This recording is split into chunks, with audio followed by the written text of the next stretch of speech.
Home edition from G-Day. Ryan Curley's going to kick us off. Yeah, red team beat the black team 34-17. Red team had the first team offense. Black team had the first team defense. After that, it was pretty much mixed up. It's a spring game. They aired the ball out, didn't run the ball a ton. Ryan Puglisi between the two teams threw it 49 times. Gunnar Stockton clearly QB1, and we'll get into that. But first half, I thought the defense won the battle. Second half, the offenses won the battle. And it was a gorgeous day.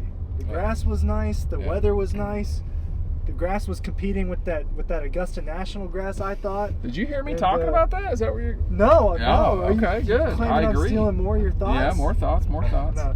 But, look, Zachariah Branch made a couple plays, new guys. Colby Young made some plays. London Humphreys made some plays. Georgia's got a ton of receivers that are capable of doing it. I don't know if they have a true go-to guy. Sokovie White had a couple of nice grabs, one of them being a touchdown catch as well. Didn't go to the tight ends too much. Didn't go to the running backs too much. I think you trust a Kirby Smart and a Glenn Schumann defense that did a good job of shutting them down. The offense is where there's more questions because there's so much new, but definitely showed explosion in the second half, man. Yeah. With these numbers, I don't know. Yeah, defensively, I thought they came out fast, aggressive. It really is a speedy bunch. KJ Bolden was flying all over the place. It was really impressive. It just took a little bit for the quarterbacks. What's so funny back there? Was that not a pun for the speeding? No, it wasn't actually. That's just from the top of the dome up here. But I guess it took a half of the quarterbacks to really gel, get some chemistry. I thought Gunnar Stockton threw some really nice passes down the field. There was one drive where he hit Dylan Bell down the field for 49. Next play hits Jeremy Bell, walk-on out of Clinch County for a touchdown. So I thought we saw some good things from both the offense and the defense. There were times in the scrimmage where the defense looked fantastic, and then there were times where the quarterbacks are airing it out, making big plays. The receivers got to be more consistent, still a few drops, but we also saw some big plays. But overall, I thought it was a pretty exciting or eventful G-Day, Dean. Yeah, you know what, man? I was at first I was like, this is not looking so hot offensively, and then they just started going. So I look, Gunner's got to play better than he did today. I think he was only 50% for the day, and I don't know if that was just sort of circumstantial in some instances, but there are no. Oh, I see what's going on here. There are no. We're just going to have to make this work as best we can. It's the mic. There are no. What's the word? There are no live tackling of the quarterbacks. There's so much stuff that is not working at the time. That it's not like a regular game. That it's hard to judge every single thing from G-Day. But I will say that I do think that this team showed that it's got some explosion, Matt, and that Colby Young looked good. He was clearly out of bounds. I don't know why that was ever called a touchdown, but he looked really good. Sokovie White, those were SEC championship level receptions, and Georgia's going to have to do a good job of that and more as time goes on. I'll grab this. Lawson Lucky, I thought, had a really nice catch early on. Jaden Riddell had a really nice catch, but I try to tell myself, hey, this offensive line is banged up, right? If all the starters are out there, they probably do move the ball a little better, and it's a little more cohesive, especially in the first half, Ryan. But I thought the linebacker play was really good. I thought the secondary played really well. Now let's cut to the chase second here, half, man. I mean, we're 4 minutes in this video. Everybody's already signed up for the newsletter. They know the deal. They're reading Leggy's thoughts later tomorrow. They've seen Ryan's stuff on the talk or on IG. Does this team have the capability to win the national championship or not? I mean, I think that I'm not trying to force a question, a particular answer. I mean, what's your biggest worry coming into this thing, Ryan? Well, coming into it was, how's the offense going to look? You trust a Kirby Smart defense that has just a ton of talent and a ton of speed, and you think they'll get that figured out. But something I didn't think I saw a lot of today and was maybe lacking more than anything was a pass rush. I didn't think that Gunnar Stockton or Ryan Puglisi were under a ton of pressure, and that is one of your other big concerns. They're dealing with a couple of injuries at that spot. Gabe Harris, a guy that's probably going to be a starting edge rusher, didn't play today. So you got to have that. And those teams that did win national championships and those teams that competing for the last few years had really good pass rushers, even if it wasn't Jalen Walker this past year, Michael Williams. I don't know yet if they have that, and that would be my biggest concern right now. The running game was obviously a huge issue last year. We knew we weren't going to see too much of that. I think it does take a step forward this coming season. It has to. They've got to play better. And I think they're just as deep at the offensive line as they have been the last few years. That group just has to play better. They've got the guys for it. I didn't mind the running backs at all today. No, Chauncey Bowens looks good. Bo Walker. That one run. You see why people are impressed with him. Doesn't have that top end speed, but definitely shifty. They don't can break have that. tackles. He led the team. They have Dwight Phillips, but he seems to be a little bit more of a gadget type of running back and not a 3-down type of back. Swift. I was impressed with Chauncey Bowens. He's someone that I've been talking a lot about, I think, on the TikTok and the Instagram, as a guy that could really emerge as a piece in this offense. And he showed shiftiness, he showed speed, he hurdled somebody today. He showed a little bit of everything. And you know what you have in Nate Frazier already. So I do think that gets better. But going back to the concern, it would be the pass rush for me. For me, it's just the play in the trenches overall. If you want to win a national title, you have to be better than really good. You need to be elite on either side, either on the defensive line or the offensive line. And when Georgia won theirs, I think they were elite on both sides of the ball in the trenches both those years. So can this defensive line be elite? Can the offensive line be elite? They took a step back last year in the trenches, I think, on both sides. I don't think it's going to be a bad group at all. It could be one of the best in the conference. Can it be one of the best in the country? I think, time is still out on that. But I think Gunnar Stockton is capable of leading them to a special season. Oh, really? Yeah. So I want to put it to you this way. I think, in my opinion, that what I would say is they don't have the high-level talent that they have had in the past. Even last year, you talk about Jalen Walker, Mikkel, you talk about Starks, even Carson Beck. So they've had elite playmakers. I don't think they have that. I don't think their top is higher than it was last year. So the problem with that is, can you steal games? I'm not sure that you can with like Jalen Walker taking over at Texas. They would love the Cowboys. The Cowboys would. That would be wild if he wound up there. They're so bad, though, as far as everything's concerned. But what I wanted to say was, what was different today for me is that I trust the people that I talked to at Georgia probably even more today, because almost everything that has been discussed was true. The playmaking ability of the receivers is evident. I think Zachariah Branch could do some pretty nutty things, both good and bad. Like receiving that punt at the 5, it looked like. Yeah. I'm not sure we need to see that in the fall. Yeah. But I'm not sure that he wouldn't have taken that back to the house either, because it looked like he might have for a second there, but they cut off the play.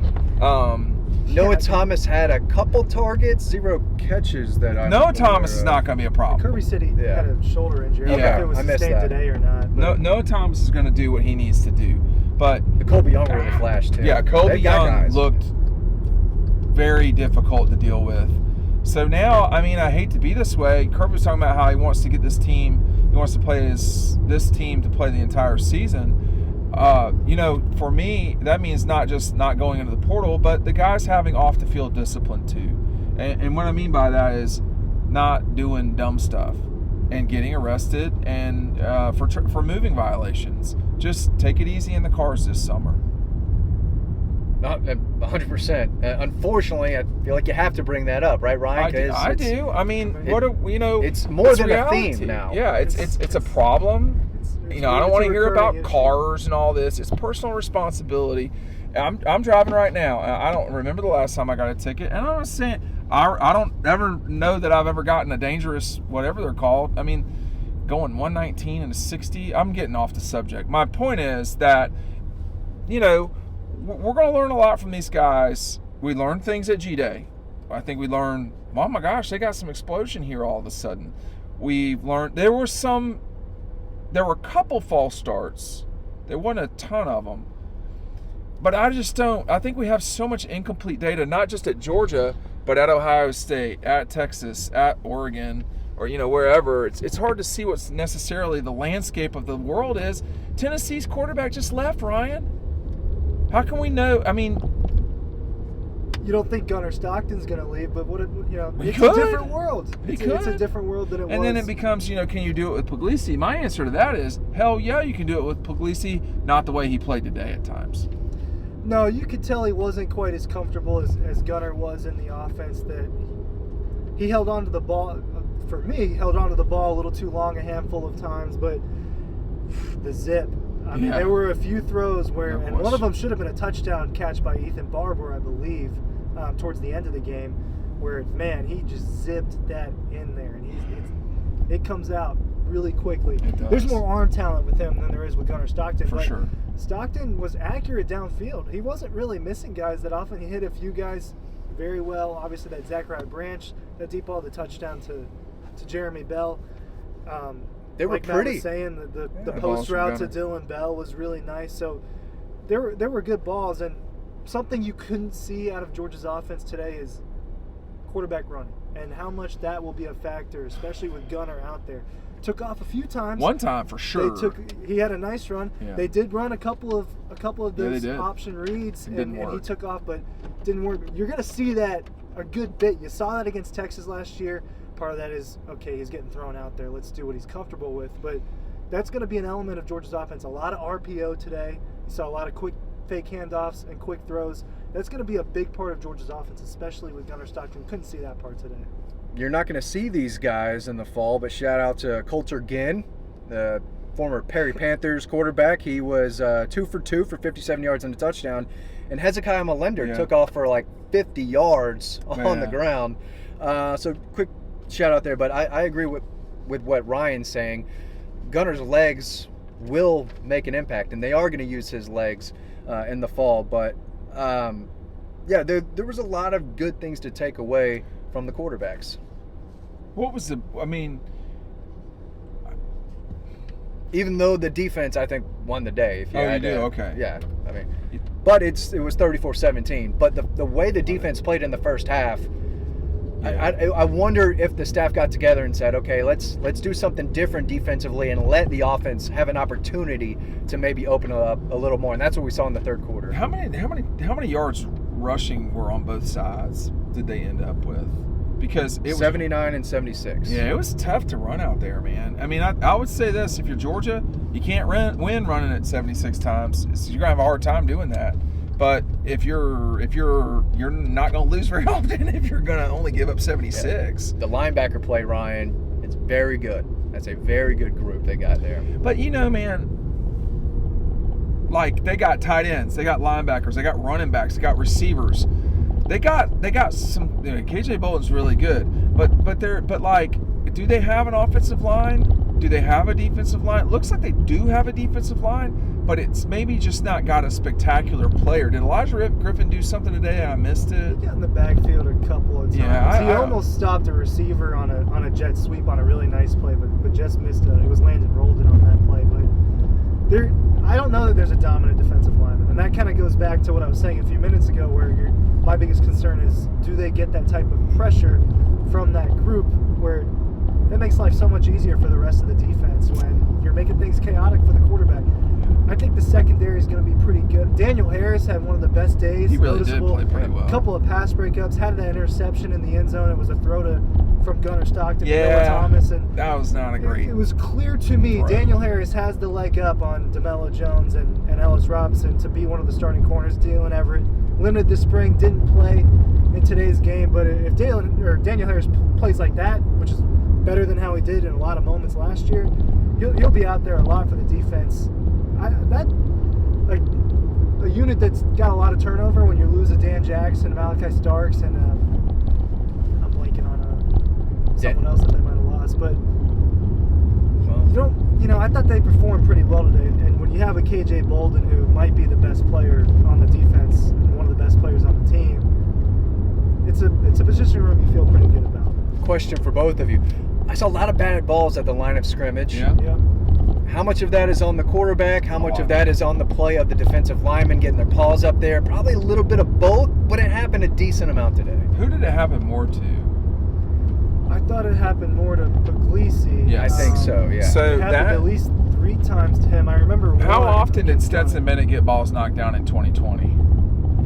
How often did Stetson get him knocked down in 2022? Part of it is learning how to play the position. Ryan Puglisi is going to be a really good quarterback. I mean, this guy has some serious arm talent, okay?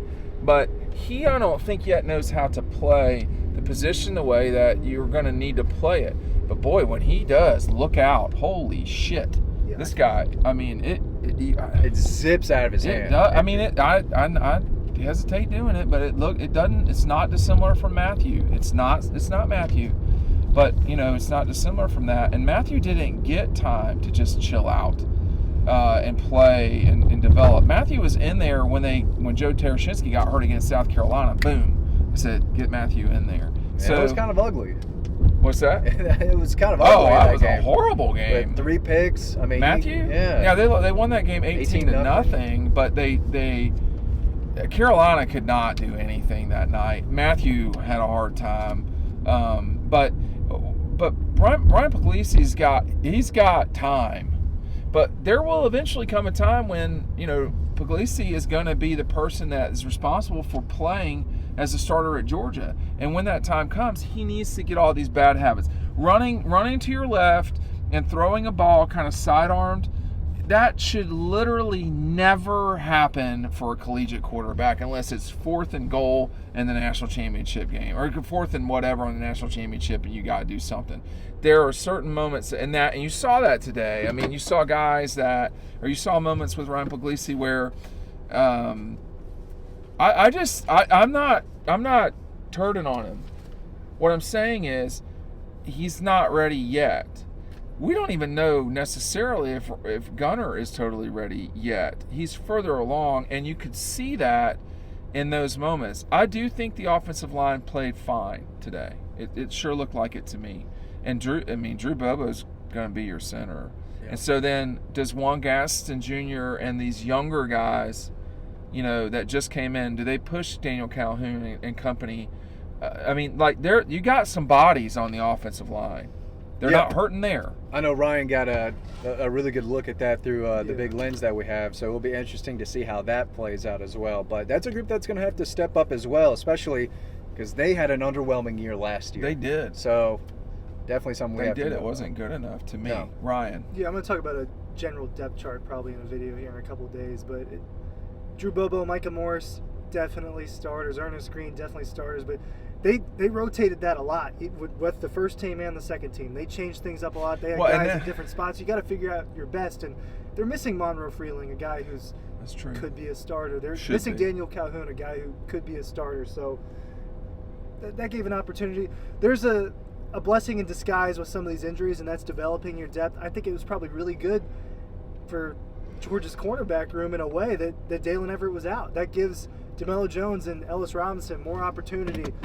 It gives them a little bit more insurance that these guys have more significant reps if one of those, him or Daniel Harris gets hurt. So a lot of injuries, and we didn't see more of the defense than we did of the offense. There are more injured players on defense, I think, that are important guys. But I think today you see, do they have offensive explosion? It's possible. It's possible. Did the offensive line, the concerns, did the offensive line play well? I thought that they played pretty well. So the running backs look talented at the very least. They didn't run very well today, but this could be a group where you see five guys go for 20 yards or something. For people that think that this is going to be a Nate Frazier bell cow type of season, I don't think that's what's going on. I think this will be a committee again. Roderick Robinson, if he gets healthy, that guy is big. I can't even tackle that guy. Who knows how many SEC defenders can tackle. Let's not get too excited. Yeah. You're side to side, the L cone, the cone, all of the. You lost a little speed. Lost but I got that bit with the Achilles injury of 2019. But that guy is and the DeAndre Swift. That guy's incident. a truck. I'm not going to talk about the DeAndre Swift incident again. It's just an incident. I think there were a lot of positives. I think the negativity of the Notre Dame loss was understandable. It was a cloudy time. I do think there's still a lot to learn about college football, what the future is.